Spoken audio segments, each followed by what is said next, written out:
Normally when you're in Toastmasters, the very first speech you give is called an icebreaker. Now, you may not know that because this club, we don't emphasize the book as much, but there is a book in Toastmasters, and it's basically a book that talks about different skills to create. There are 10 different skills to create. The first one is called the icebreaker. So the instructions of the icebreaker, just talk about yourself. So I remember the time when I went back and I was beginning in Toastmasters and I just started doing the icebreaker. And so I started talking about myself. And I started watching the audience and I talked about myself. So I'd say, well, I'm a secretary. I enjoy being a secretary. It's a lot of fun. As a secretary, I have to steadily travel and I have to do expenses and I have to do this. And I went on and on and on. I started to notice my audience eyes were starting to glaze over a little bit.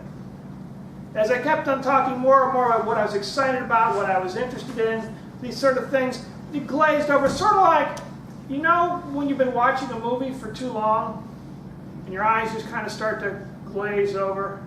Lisa knows what I'm talking about. The rest of you aren't as honest as Lisa. I appreciate this honesty here. Yeah, you start to glaze over. I don't know what I'm doing wrong. So I kept on going. And here's what happens is when you get a little bit nervous up there, you start talking faster, hoping it'll make your speech better. You ever done that, James? Yes, exactly. So I'm a secretary and I'm doing this and I'm doing the travel expenses and it's very exciting and I like doing what I'm doing. And it just went on and on. I was praying for the green card to show up.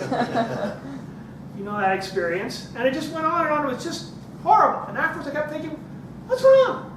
I did what they said I was supposed to do. I went up there and talked about myself for 4 minutes. Some swear it was 10 minutes, but I swear it was 4 minutes. I saw the green card come up. And afterwards I thought, well, that didn't go so well. But then, oh well, you know, hey, I'm supposed to talk about myself, right? That's the whole thing. So the next speech I did was something about talking about organize your speech. If you're going through the book, James can back me up on this. And so again, I talked about, well, I like to travel. I said, I like to travel, and I've been to England. I've been to England before. It was fun. When I was 5, I went to England, and the same sort of thing happened. As I went on and on, talking about all the great trip I had to England, and I talked about all the things I was doing and how I was doing it. The same sort of thing happened. They're polite about it. I mean, nobody's actually honestly full-on dropping into a doze. But there were a few of those where the eyes were just starting to kind of, flicker. And so many people had that look, like they're almost going to make it. They're kind of catching themselves, which I remember doing when I was in college, but that's a whole other story. And that part where you just kind of go and then catch yourself. So that sort of thing was going on. And I don't know why. I thought, I'm doing everything you're supposed to be doing. I'm talking about it. I'm going up there. And I don't know why this is happening.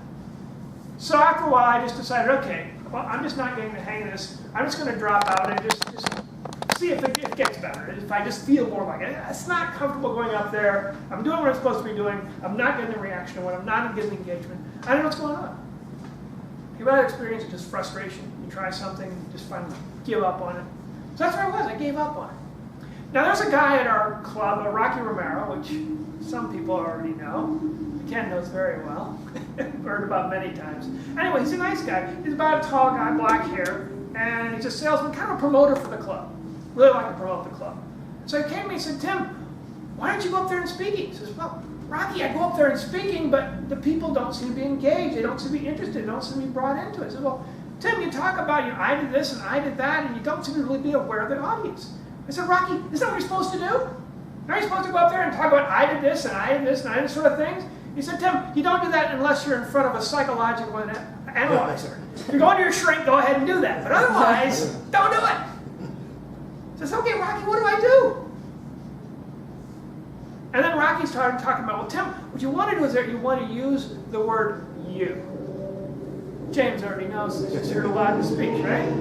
The word you. It's magical. It connects. It draws people in. It's a very simple word, but it doesn't get used so much because so often you're up there presenting, you have this feeling it's all about you're alone.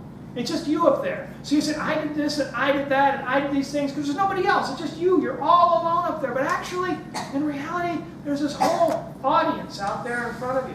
And if you just reach out and connect with people in front of you, you can save a lot of pressure. You can take a lot of pressure off yourself. So all you have to do is reach out, engage with the audience, and all of a sudden half your speech is basically done. Half your speech is talking about what I did. The other half is saying, have you had that experience before? Have you experienced? Would you like to experience that? It's amazing, and it connects to the audience. So I started doing that. Instead of just saying, I did this or I did that, I'd say, I went to traveling. Have you been traveling before? You know that wonderful feeling? Well, that's where I was. It was great. Or, do it the other way. If you've ever been traveling, you know the wonder and the beauty of travel. Well, when I was traveling in England, when I was 5, it was a great experience. By using the you and connecting the audience, I brought people in. It was simple, it was powerful, it was effective, and it created a good speech, a good conversation with the audience. So if you want to have the same sort of experience, all you got to remember is every time you talk about what you're doing, what's going on up there, just remember, reach out to the audience. Use the you, embrace people, bring them in. You'll find more warmth, more connection, more interest, more nodding heads, more engagement than you probably have ever had before on the stage. It doesn't take a lot of effort. It just takes caring, reaching out, and being open to your audience. The very next speech you do, always remember, use the you.